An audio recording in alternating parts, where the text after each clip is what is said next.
What's going on, everybody? Okay, so if you follow me on Instagram, you know I picked up an FN 509 Tactical. I talked about it in one of my other videos, the civilian tac holster video, where I said I was going to order a holster for this thing from them. If you haven't seen that video, go check it out. Amazing holsters, amazing company. Go check out those guys, help support them because they support the channel.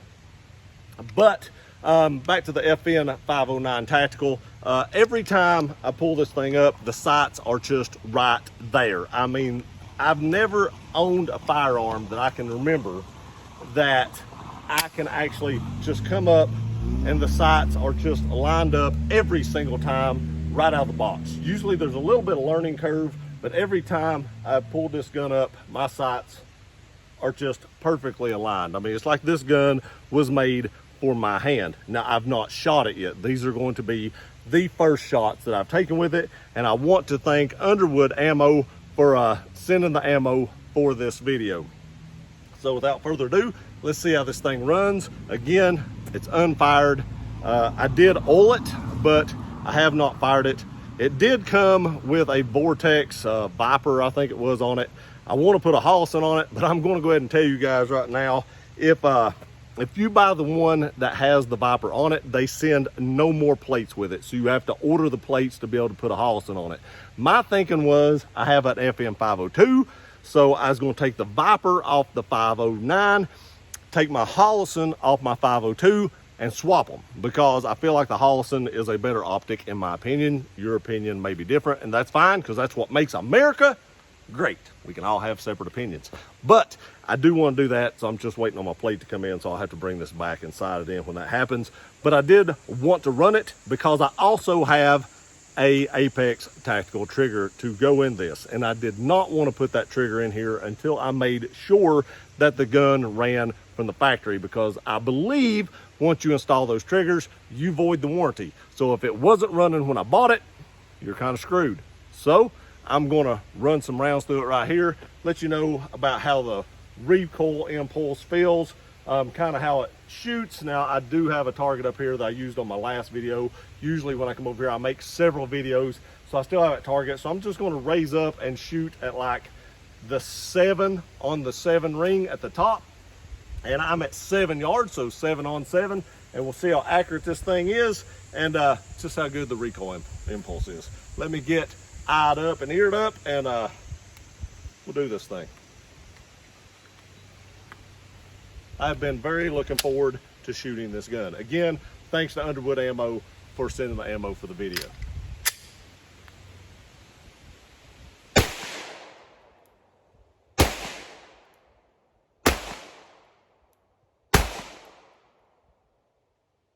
All right, I'm shooting a little low. It's straight up and down, but it's low.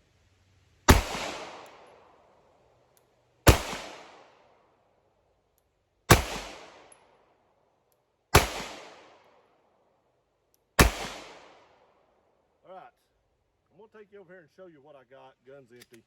I'm gonna take you over here and show you what I got. It's a good grouping, but I had to actually aim up here to group right here. This is where I was grouping before when I was aiming like somewhere right in here. So I had to actually aim up here to get the group there. And unfortunately, these sights are not adjustable, and that kind of sucks, because this gun is great, but once I get an optic on it, I won't have to worry about that too much. But the further I get back, the further that drop would be. So it's almost like I need a different front sight, and I don't know if they offer a different front sight. Let me load up some more ammo, and we'll try that again. Okay, I actually put a shooting C up, just a small, like little 3-inch shooting C, so I've got something a little better to aim at, because they have those little red dots in them. So we're going to try this again and see where this is hitting. I'm going to aim for the red dot, and I want to kind of see, actually I'm going to aim at the top of the shooting C to see where it hits on that 3-inch circle.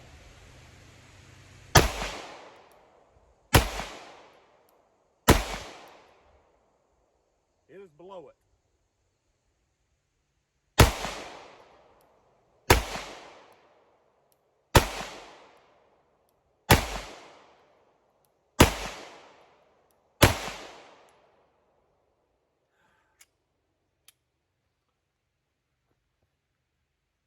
it is below it.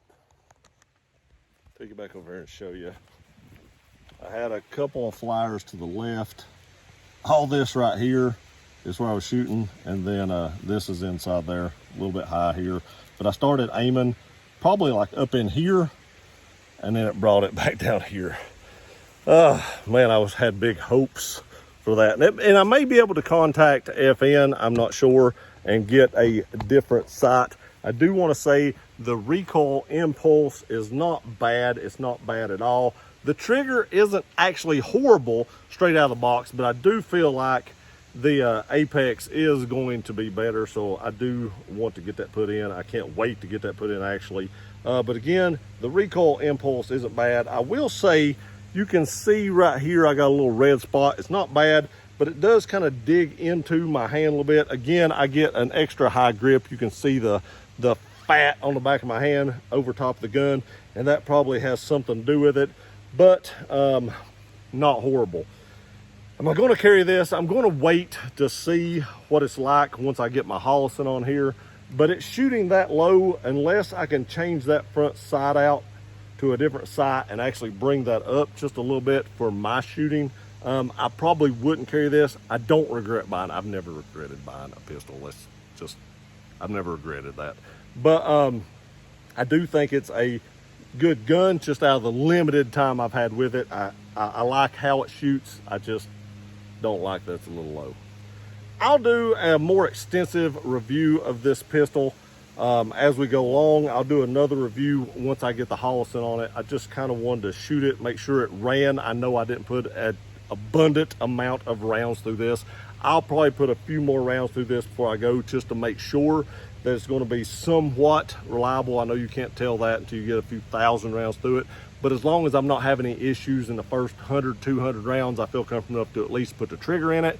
And then when I get a few thousand rounds through it, I'll be able to, rely on it enough to maybe carry it if I wanted to. But for now, I know that it works with the factory trigger.